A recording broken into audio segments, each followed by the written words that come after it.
My Lords, it's a pleasure to follow the Noble Lord Holmes of Richmond and the Noble Lady Baroness Brinton and essentially agree with everything they said.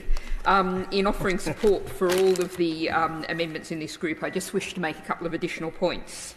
One of which is that, following on from the debate in the previous groups today, it's very obvious that, given the state of our roads and the general state of our infrastructure, if we are at any time in the foreseeable future going to see automated vehicles operating, they are going to be in very limited controlled circumstances, probably new construction areas, and they are likely to be public transport.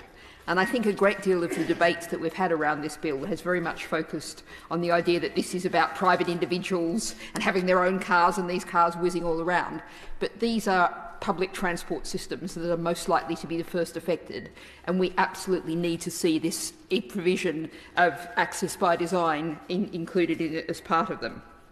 And I think it really deserves to be noted that the Transport Select Committee for the past year has been holding hearings on the issue of the accessibility of what we have now.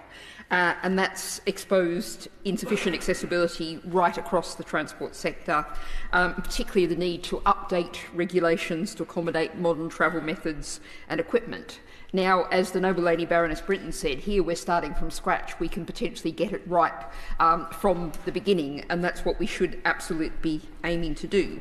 And I think, as the Noble Lady Baroness Brinton said, relying on the public sector equality duty when it's so clearly failing.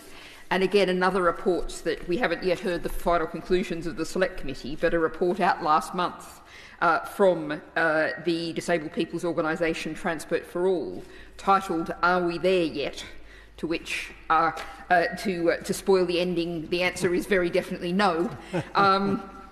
This was a survey conducted of more than 500 disabled people in England, asked about the journeys that they'd made in 2021 and 2022.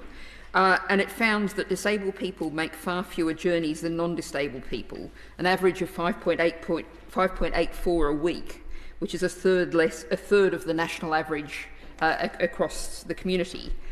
But those disabled people said they would like to make twice as many journeys every week, but the lack of accessibility was stopping them making those journeys.